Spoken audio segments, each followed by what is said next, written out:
your first joke, by the way? It's a license. It's a statement. When I first learned about the humorous speech contest, I thought, fantastic, I will be shining the day.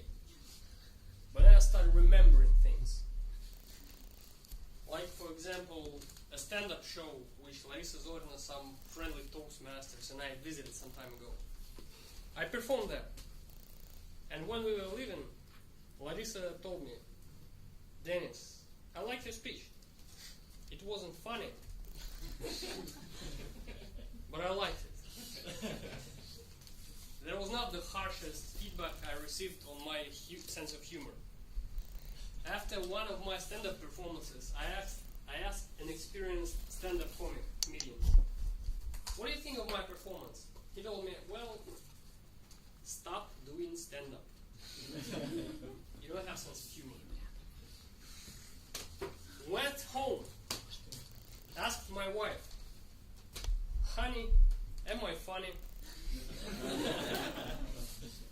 She said, well, you have a peculiar sense of humor. Went to my mother's. Mom, am I funny? She said, well, you have a peculiar sense of humor.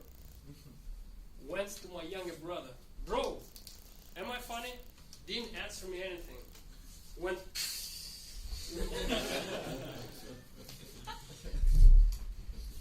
Sense of humor was not the only thing that I lacked, though. Do you remember the first meeting when you delivered your icebreaker? Evgeny delivered a wonderful icebreaker. Now let me tell you the first meeting when I delivered my first speech. I remember a lot of nervousness, shaking hands, trembling voice, clutching nose. But people liked it, clapped to it, praised it. I personally enjoyed the experience. I was telling you about Ekaterina Sidorenko's first speech. Mine was a little bit different. Different in that I think that Ekaterina Sidorenko's speech and mine were complete opposites. The things she was strong at were my weak points, and vice versa. And the only problem she had was confidence. Everything else was great. After my icebreaker, Henry Norman told me, "You are a disabled speaker." Well, but I kept coming to Toastmaster meetings and delivering speeches. Took time to deserve respect, to earn respect. Even the security guard downstairs didn't respect me that much.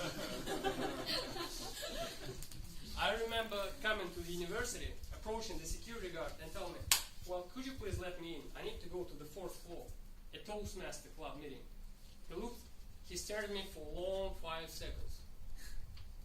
And then said, "There are only 5 floors in the building." I said, "Great, I need the 4th floor." He looked at me for a long 3 seconds. Finally let me in. I saw Alla Ganova coming to Toastmaster meeting once. You know how she entered the building? Approached the security guard. English. He just let you in without any questions.